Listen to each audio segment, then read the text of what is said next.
ரிஷபராசிக்கு பலன் சொல்லத்தான் காத்துட்டு இருக்கிறேன். இந்த ராசி குறிகாட்டக்கூடியது ராசியாதிபதி சுக்கிரன்னாவே ஒரு உல்லாசம், லக்ஸுரி, காதல், காமம், டேஷ் டேஷ் எக்ஸெட்ரா எக்ஸெட்ரா. அது என்ன பிரதர் டேஷ் டேஷ் எக்ஸ்ட்ரானா உங்களுக்கு நன்றாகவே தெரியும். உங்களுடைய கணவன் தான் செவ்வாய். அப்போ உங்களுடைய கணவன் குறிகாட்டக்கூடிய கிரகம், உங்களுடைய மனைவியை குறிகாட்டக்கூடிய கிரகம் உங்கள் ராசியில் உட்கார்ந்து உங்களுடைய தலையை பிடித்து ஊர்ட்ட போகிறார், இல்ல டென்ஷன் கொடுக்க போகிறார். பிரதர் இதெல்லாம் எப்பொழுதுமே நடந்துகிட்டு தானே இருக்கு பிரதர்னா, இது காலகட்டங்கள்ல கொஞ்சம் கூடுதலான டென்ஷன் ஏற்படும். ஹலோ பிரதர், புதிதாக என்ன தகவல் என்று ஆர்வமாக நீங்கள் எதிர்பார்த்து காத்திருப்பது எனக்கு நன்றாக புரிகிறது. கோச்சாரத்தில் செவ்வாய் என்ற கிரகம் ஜூன் மாதம் 21 முதல் ஆகஸ்ட் 4ஆம் தேதி வரை கிட்டத்தட்ட 45 நாட்கள் ரிஷபராசி மண்டலத்தில் சஞ்சாரம் செய்ய போகிறது. தனது சொந்த வீட்டை விருச்சிகத்தை பார்க்க போகிறது. பார்க்கட்டுமே, எனக்கு என்ன அப்படின்னா, செவ்வாய் விருச்சிகத்தை பார்க்கிறார், செவ்வாயை சனி என்ற கிரகம் பார்க்க போகிறார். அந்த சனி செவ்வாய் பார்வைங்கிறது விபத்து, இரண்டு அசுப கிரகங்களின் பார்வை அப்படின்னு தான் ஜோதிடத்தில் சொல்லப்படுகிறது. மேலும் செவ்வாய் என்ற கிரகம் கார்த்திகை 3ஆம் நட்சத்திரத்தில் சஞ்சாரம் செய்யும் பொழுது நவாம்சத்தில் மீனத்தில் வரும். இதற்கு புஷ்கர நவாம்சம் என்ற பெயர். மேலும் ரோகிணி நட்சத்திரம் 2ஆம் பாதத்தில் வர்க்கோத்தமம் என்ற நிலையை அடைகிறது. அதாவது நவாம்சத்தில் அதே ரிஷபராசி மண்டலத்தில் செவ்வாய் சஞ்சாரம் செய்யும். இந்த புஷ்கர நவாம்சம், மேலும் வர்க்கோத்தமம், பாரிஜாத யோகம் எல்லாம் இன்னைக்கு எல்லாருக்குமே தெரியும். ஒரு உயர்நிலை ஜோதிட புரிதல் அப்படிங்கிறதுக்காக இது ஒரு ஓவர் டிரைவ் போட்டு ஹை ஸ்பீடில் காரை ஓட்ட தயாராக இருக்கிறோம்.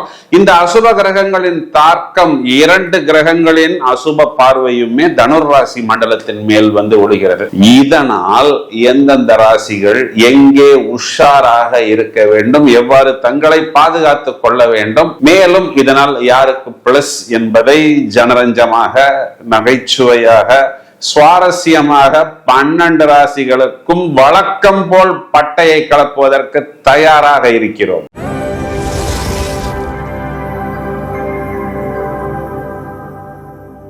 ரிஷபராசிக்கு பலன் சொல்லத்தான் காத்துட்டு இருக்கிறேன்.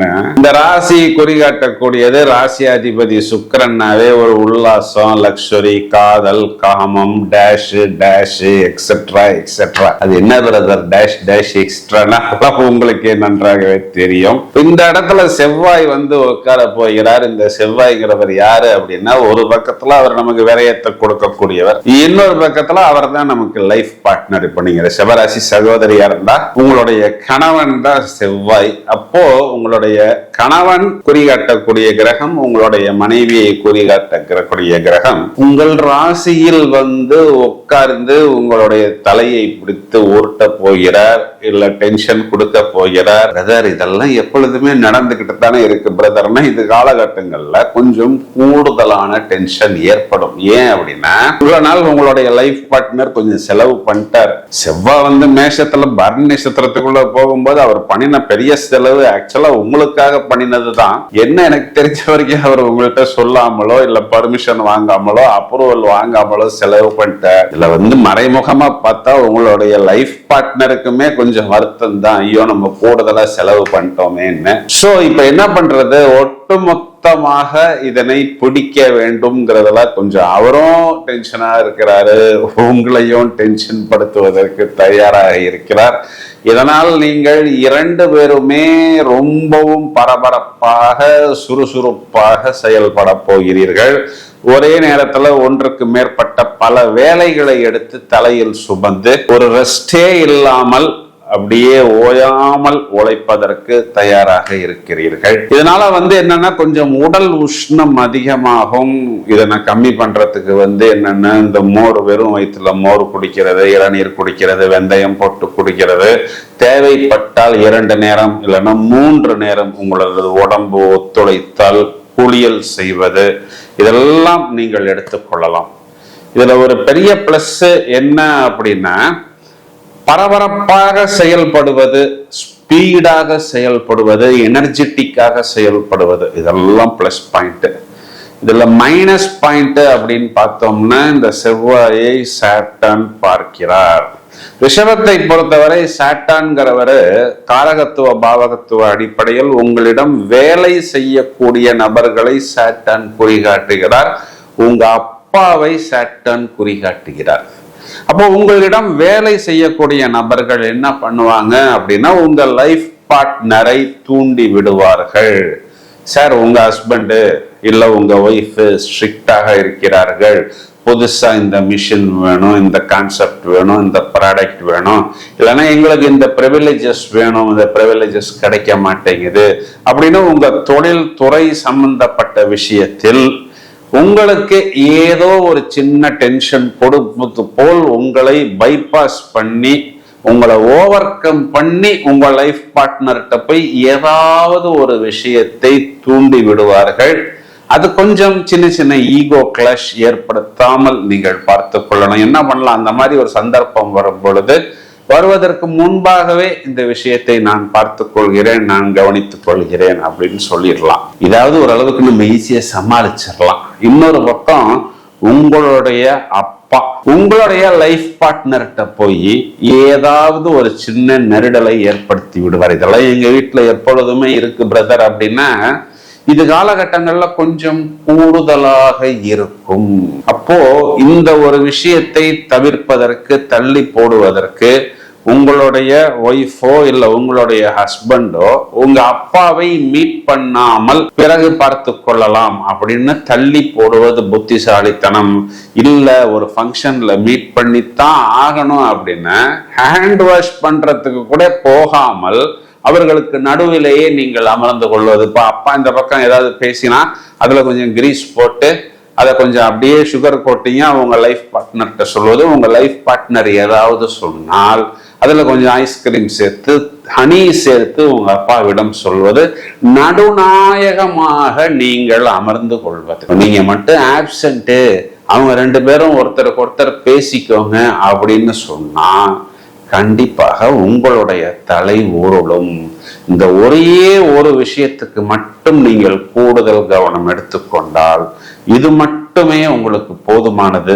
மேலும் இங்க செவ்வாய் அமர்ந்து 4வது பார்வையாக உங்களுடைய இடம் வீடு போன்ற விஷயத்தை பார்க்க போகிறார்.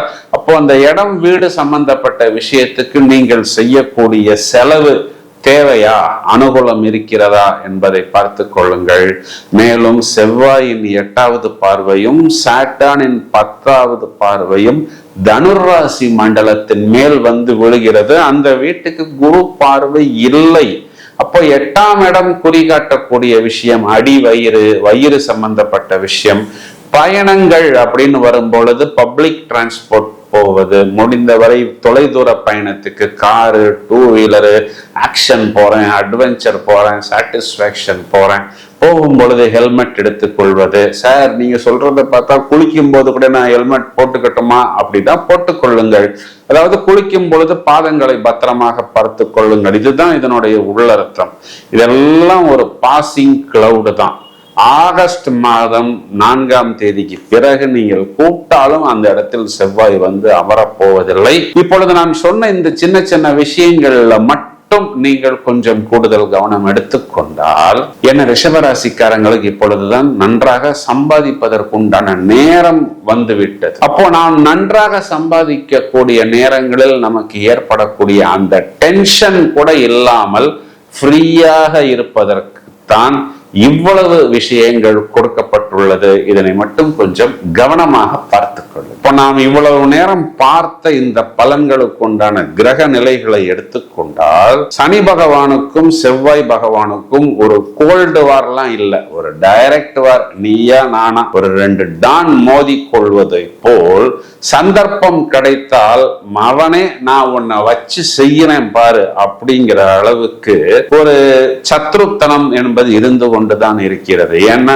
ஒரு அணியில இந்த செவ்வாய்ங்கிறவர் ஒரு டான் கிரகம், இன்னொரு அணியில இந்த சாட்டன்கிறவர் ஒரு டான் கிரகம். இப்ப சாட்டனுடைய வீட்டில் செவ்வாய் உச்சம் சமம் என்ற நிலை வருகிறது. ஆனா செவ்வாயுடைய வீட்டில் சனி நீசம், நீச்சன், டெபிலிட்டேட்டட் அப்படிங்கிற ஒரு அமைப்பில் வருகிறது. இதனால் நம்ம 2 பேருமே அசுப கிரகம் தானே. உன்னைய போய் கமாண்டோ தளபதி ஆச்சு ஊச்சுங்கிறாங்க, என்னைய போய் நீச்சன் அப்படின்னு சொல்றானுங்களே. பார், உன்னைய வச்சு செய்யறேன், சந்தர்ப்பம் கிடைக்கும் பொழுது பொழுது என்று சனி பகவானுக்கு ஒரு வஞ்சனை இருந்து கொண்டே இருக்கிறது. இப்பொழுது கோச்சாரத்தில் சனி பகவானுக்கு வாய்ப்பு கிடைக்கிறது. எதற்கு அந்த வாய்ப்பு அப்படின்னா, முடிந்தவரை உன்னுடைய வீரத்தை, வேகத்தை, உன்னுடைய சம்பவத்தை நான் எந்த அளவுக்கு குறைக்க போகிறேன், எந்த அளவுக்கு மட்டம் தட்ட போகிறேன், மந்தனாக்க போகிறேன் என்று பார். இப்பொழுதுதான் என்னுடைய வேலையை, என்னுடைய வேட்டையை நீ பார்க்க போகிறாய் என்று பார்வை பலத்தால், விஷப்பார்வையால் சனி பகவான் செவ்வாயை ஏறி மிதிக்க போகிறார் என்பதுதான் நிதர்சனமான உண்மை. இதுக்கு பரிகாரம் அப்படின்னா, சனிக்கிழமைகளில் தொடர்ச்சியாக நரசிம்மரை வழிபாடு செய்வது, தேய்பிறை அஷ்டமி திதிகளில், வளர்பிறை அஷ்டமி திதிகளில் எல்லா சிவன் கோயிலையும் பைரவர் ஸ்தலம் உண்டு. அந்த பைரவருக்கு அர்ச்சனை, அபிஷேகம், அன்னதானம் செய்யும் பொழுது நம்ம தலைக்கு வர்றது கண்டிப்பாக கேப்புடன் போய்விடும். இன்னும் நிறைய சுவாரஸ்யமான தகவல்கள் தயாராகி கொண்டிருக்கிறது. வழக்கம் போல் இந்த பதிவை உங்களது நண்பர்களுக்கும் உறவினர்களுக்கும் ஷேர் செய்யுங்கள். தொடர்ந்து இணைப்பில் இருங்கள். வாழ்த்துக்கள். Thank you friends. நிறைய நேயர்களின் வேண்டுகோளுக்கு இணங்க ஆகஸ்ட் மாதத்தில் மலேசியா வருவதற்கு தயாராக இருக்கிறோம். தனிப்பட்ட முறையில் அஸ்ட்ரோ நியூமராலஜி, ஜோதிடம், வாஸ்து சம்பந்தப்பட்ட சந்தேகங்கள் அல்லன ஒரு கன்சல்டேஷன் தேவைப்பட்டால் கீழே வரக்கூடிய வாட்ஸ்அப் எண்ணில் தகவலாக பதிவிடவும். வாழ்த்துக்கள். நன்றி.